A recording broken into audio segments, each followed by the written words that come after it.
भक्त माल से बहुत सुंदर सी एक कथा को लेकर के आई है। सभी लोग शुरू करेंगे।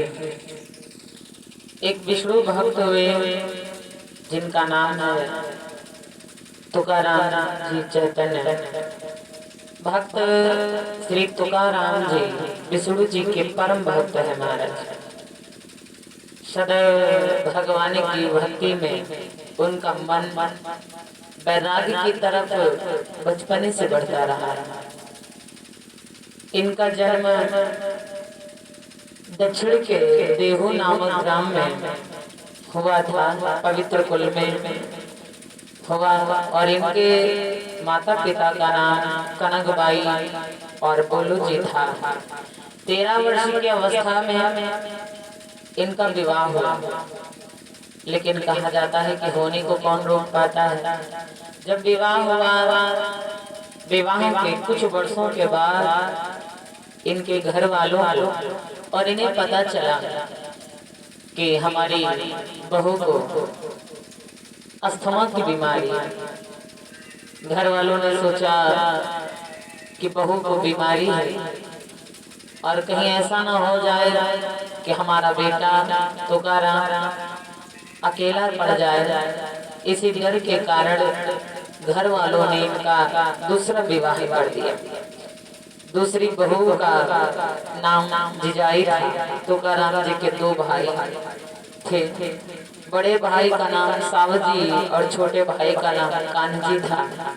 बोलो जी जब वृद्ध हुए, यानी जब इनके पिताजी वृद्ध हुए, इनके पिताजी ने सोचा कि अब सब कुछ गृह गृहस्थी का कार्य तुकाराम जी को सौंप करके हम अपना जीवन भगवान के चरणों में अर्पित कर देंगे। उसी समय कहा जाता है कि 13 वर्ष की अवस्था में पिताजी इनको सब कुछ सौंप करके भगवान के चरणों में भगवान के भजन गाने में लग गए। बड़ी गंभीरता के साथ में तुकाराम जी ने अपनी दोनों पत्नियों के साथ में अपने परिवार के साथ में समय को गुजारते। धीरे धीरे समय यहाँ तक आ गया कि इनके जो बड़े भाई थे उनकी पत्नी का देहांत हो गया। भाई अकेला हो गया। भाई ने सोचा अब तो संसार में मेरा कोई नहीं है और अब मुझे भगवान के चरणों में जाना चाहिए, भगवान की शरण में जाना चाहिए। तो तुकाराम जी के बड़े भाई घर छोड़ करके बैरागी की तरफ बढ़ गए। पत्नी मर गई, बच्चे थे नहीं, इसलिए जितना भी घर गृहस्थी का कार्य था सब तुकाराम जी पर आ पड़ा। और घर गृहस्थी के साथ साथ में उन्हें ये बहुत गंभीर संकट मालूम पड़ रहा था, क्योंकि कहा जाता है कि तुकाराम जी तो बैरागी की तरफ जाते, लेकिन महाराज ग्रह के कार्यों के कारण उनका वैरागी वहीं पर स्थगित रहा।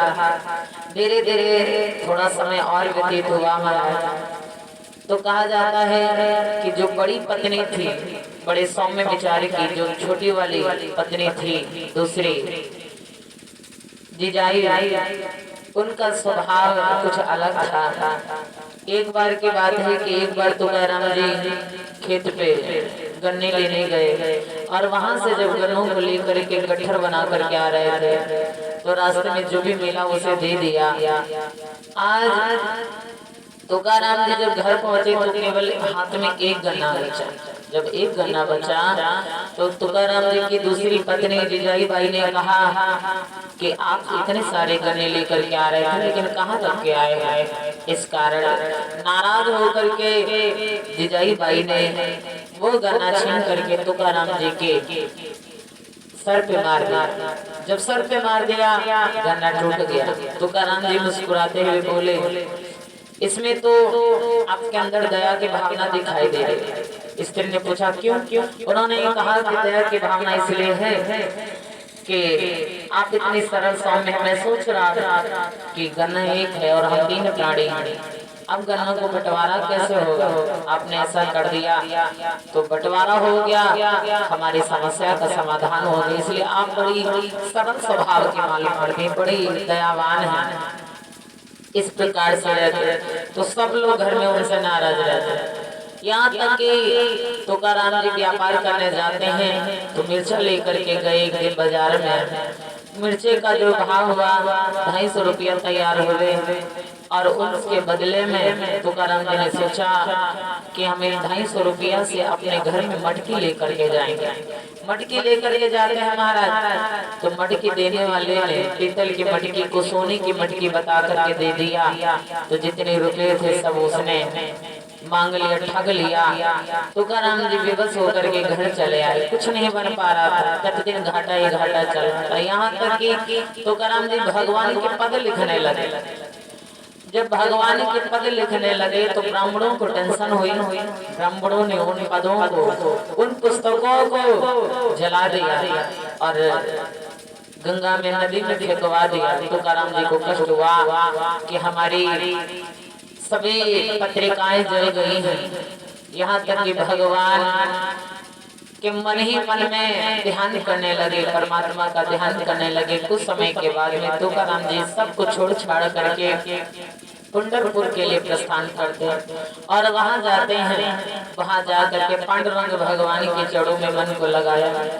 यहाँ तक कि बताया जाता है कितनी भक्ति किया, इतनी भक्ति किया कि परम पिता परमात्मा तुकाराम जी को साक्षात एक ग्वाले के रूप में आकर के दर्शन देते हैं। और जब भगवान ने तुकाराम जी को ग्वाले के रूप में दर्शन दिया तो उसके 13 वर्ष के बाद तुकाराम जी ने अपने शरीर का त्याग किया। कहा जाता है कि इतना सुंदर चरित्र रहा तुकाराम जी का, इतने सौम्य स्वभाव के